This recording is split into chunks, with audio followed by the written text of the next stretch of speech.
April 12th, 2023. The streets of Ellisdale, a small town nestled among the hills of Pennsylvania, were blanketed in dense fog.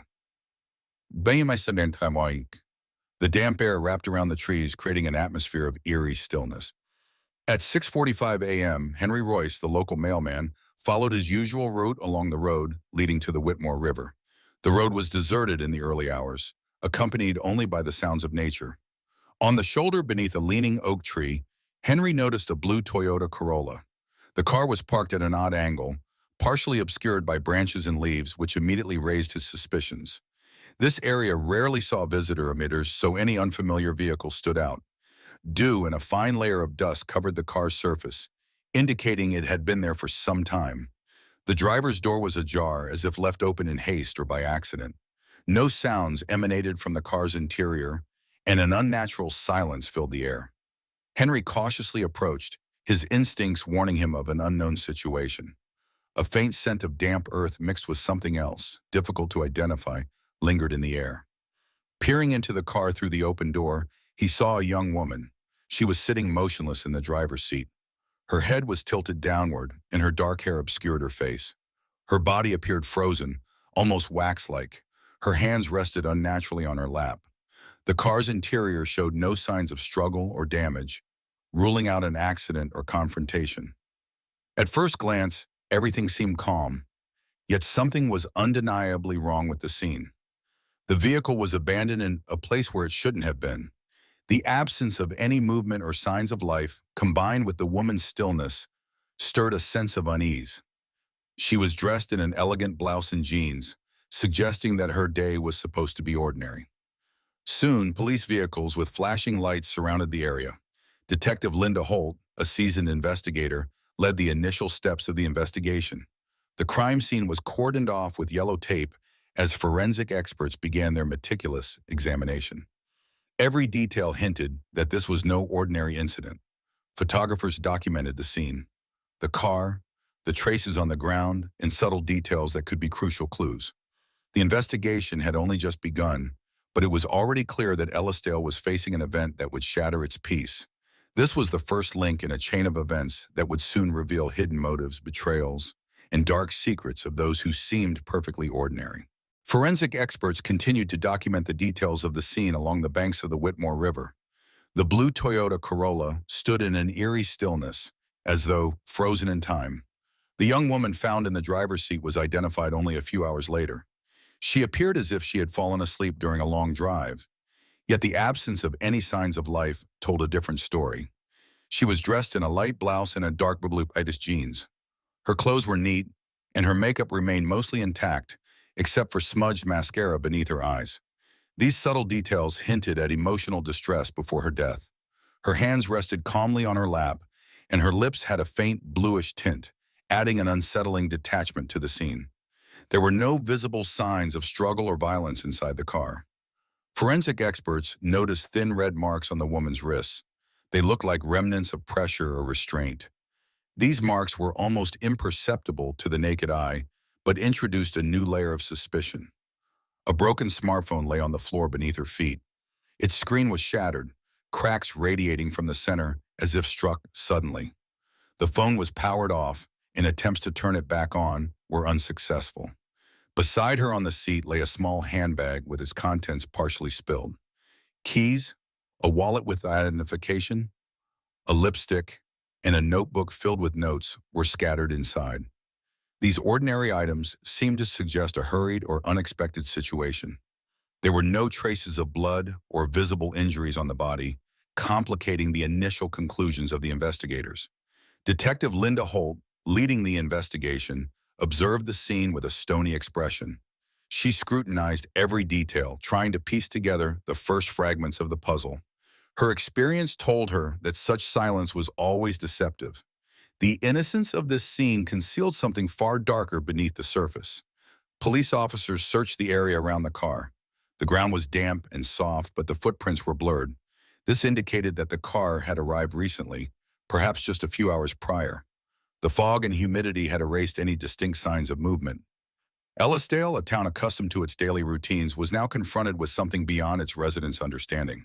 The crime scene was too clean, too carefully controlled. Soon, news of the discovery would spread among the townsfolk, sparking speculation and suspicion. For Detective Holt, this was merely the first chapter in a long and tangled story. The woman found in the blue Toyota Corolla was identified as Margaret Williams, a 28-year-old journalist who had moved to Ellisdale a few months earlier from New York City. Her arrival in the small town caused a mild stir. It wasn't often that someone from the big city chose a quiet life among Pennsylvania's hills. However, Margaret showed little interest in forming close relationships.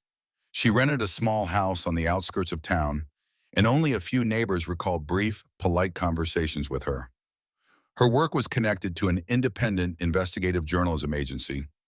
On social media, Margaret cultivated the image of a successful and confident woman. Her accounts featured photos of elegant cafes, travel sketches, and articles on social and criminal topics. To most of her followers, she was the epitome of a modern woman, intelligent, independent, and driven. But behind this facade lay another side to her life. Detective Linda Holt examined Margaret's personal belongings in her home.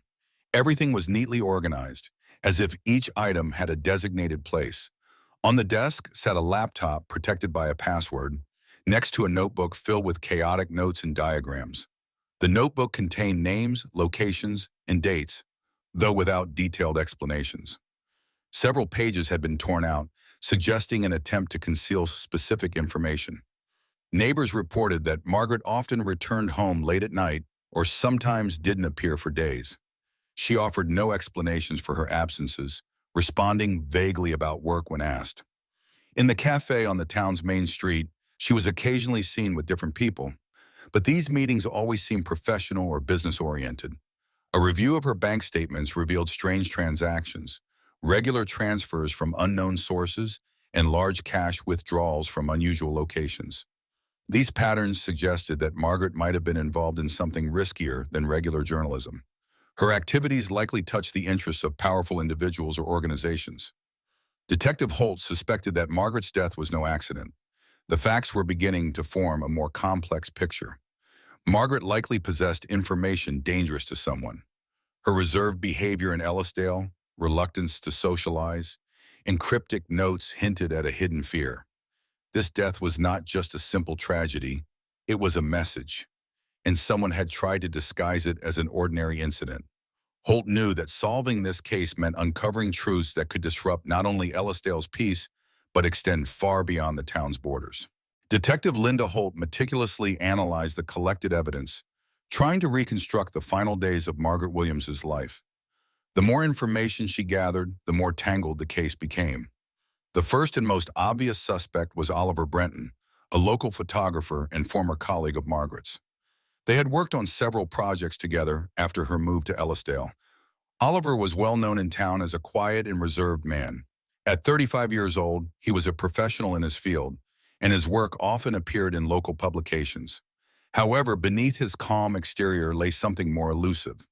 Some residents described him as a man who preferred to remain in the background, avoiding noisy events and people.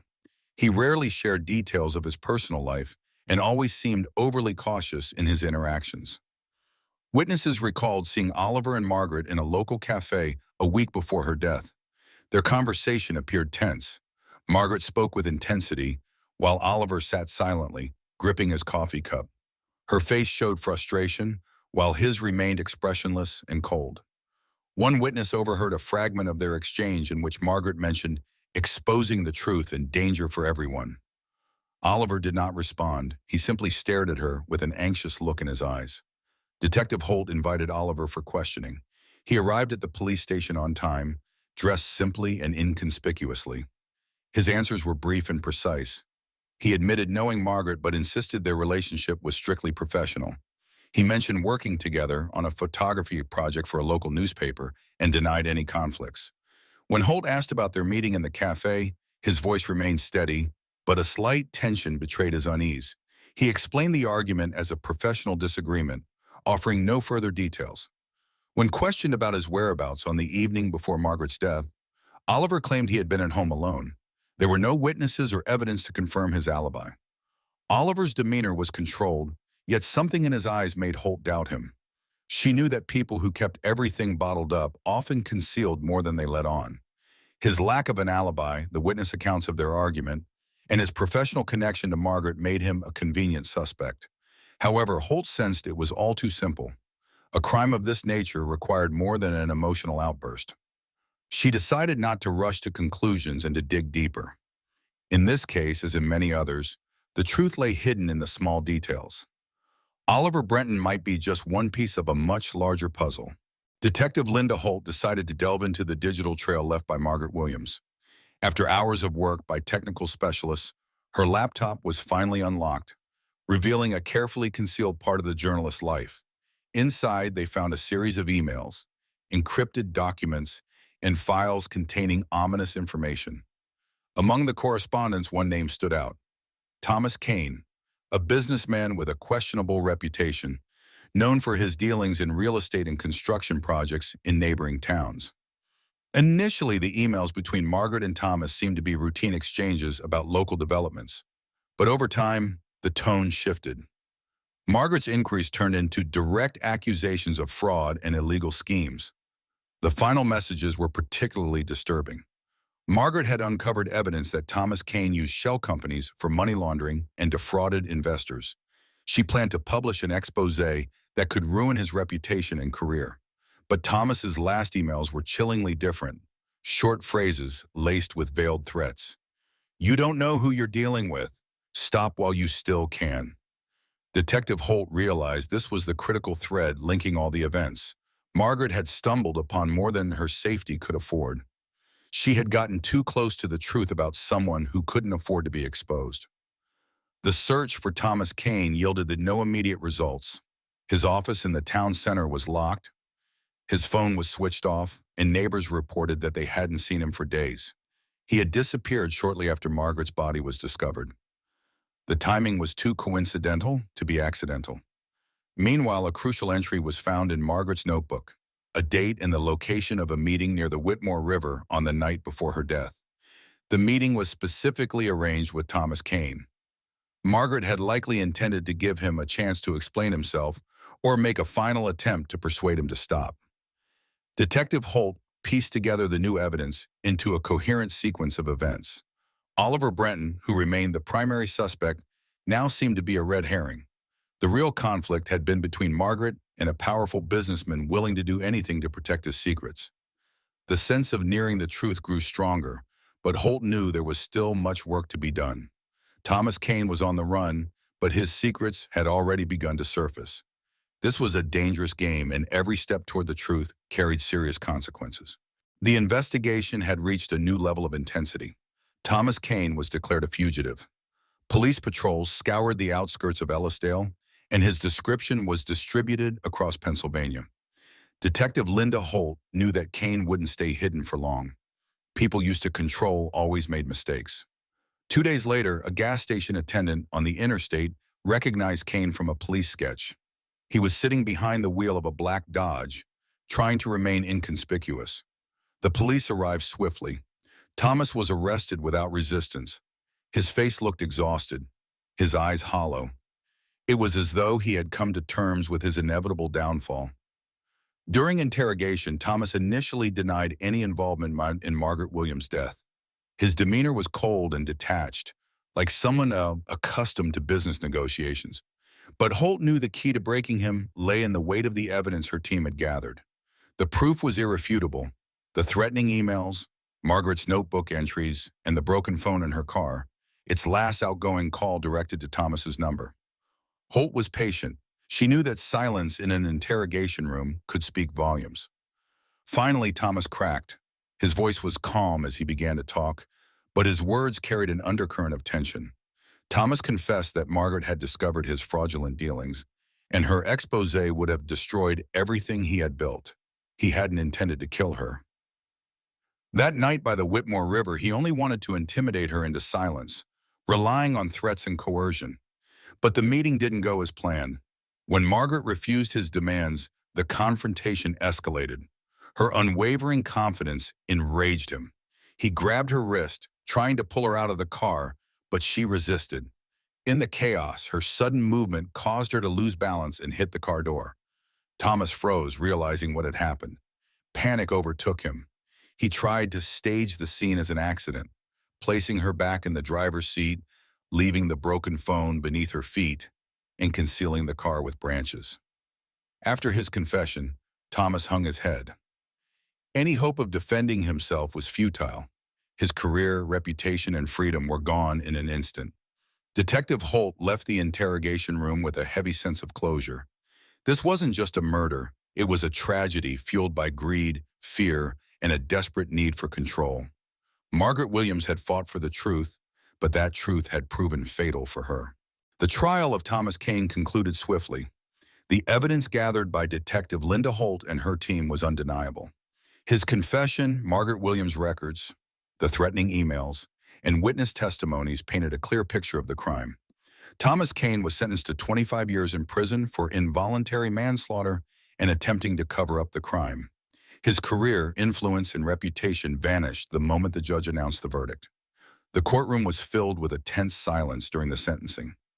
Only a handful of journalists and townsfolk remained to see the process through to the end. Oliver Brenton, who had once been the primary suspect, sat quietly in the back row, his face expressionless.